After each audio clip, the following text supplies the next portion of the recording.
सानसेखालि राजाया उन्दुनायाव थाम्फै मासेया ओरै बिरफुंफैबाय थाबाय खर'आव बेखौ दाना बेथ' सान्थि गाहाय नालाय राजाखौ बिराद मोजां मोनो बे फोथायनाय राजा नङा होनबा थरवालखौ दिहुनना दानना होबाय थाम्फैयाथ' बिरलांबायना राजाया थैबाय नङा थ' बे सेम जिनिसा जागासिनो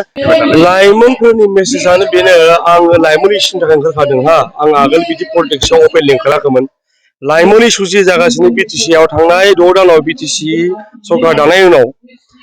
लाइमोनफोरनि मुङै जा 2 लाख रां होनायनि मोनसे खोथामोन अनसुंथाइ बेखौ होनायाव जा बेले बेजे जादों जा इलिगेल जागासिनो दङ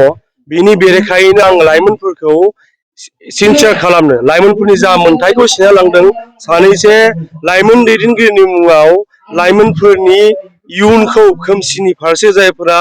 बोना लांगासिनो दङ दैदेनगिरिनि मुङाव जायफोरा दालालगिरि खालामगासिनो दङ बिथांमोननि सोमोन्दै लाइमोनफोरखौ रायजोखौ सिनसियार खालामनो ओंखारबोदों माखासे साननि सिगां जों ससियेल मिडियानि गेजेरजों नुनो मोनदों बिक्रम दैमारिया बुंदों माखासे डिपार्टमेन्टखौ नायनो थाखायसो लाइमोनफोरनो गारि बायनानै होदों दा बेनि बेलायाव दा आं मोनसे बाथ्रा बुंनि नोंथांमोना फोसावजोब मोजाङैहाय गुसुङैनो बुंगोन आङो हाग्रामा सारनि थाखाय बे मेसेजआ मोख्रा आरो थाम्फैनि मोनसे माबा दङ ओरै मोख्रा आरो सासे राजानि मोनसे सल' दङ आरो हा बे राजाया ओरैबायदि फोथायबाय मोख्राखौ फोथायनानै बेखौ सान्थिगाय खालामना लाबाय बे गावखौ माबाग्रा गावखौ बासायग्रा दाना ओरैबायदि बेखौ फोथायनाय होदों आरो माबानो राजानो सानसेखालि राजाया उन्दुनायाव थाम्फै मासेया ओरै बिरफुंफैबाय थाबाय खर'आव बेखौ दाना बेथ' सान्थि गाहाय नालाय राजाखौ बिराद मोजां मोनो बे फोथायनाय राजा नङा होनबा थरवालखौ दिहुनना दानना होबाय थाम्फैयाथ' बिरलांबायना राजाया थैबाय नङा थ' बे सेम जिनिसा जागासिनो सोर जाम्बाया खोन्थादों डिपार्टमेन्टखौ नायनो सोरबा पार्टिनि मानसि बिबान होयो होननानै डिपार्टमेन्ट गैया डिपार्टमेन्टेल अफिसारबो गैया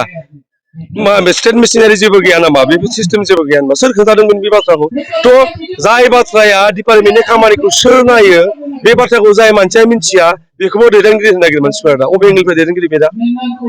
मानसिखौ नायबानोथ' दैदेनगिरि जाया नङा होनबा सोरांनायनिफ्राय सोरबा प्रमद बर'खौ सोरखौबा रायबाय थाबानो दैदेनगिरि जाया दा बाथ्राया बे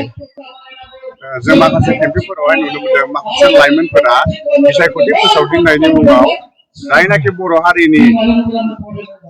हारिनि गोजोननि थाखाय गाव गावनि बेसेन गोसा जिउखौ बावसोमनानै समखौ बावसोमनानै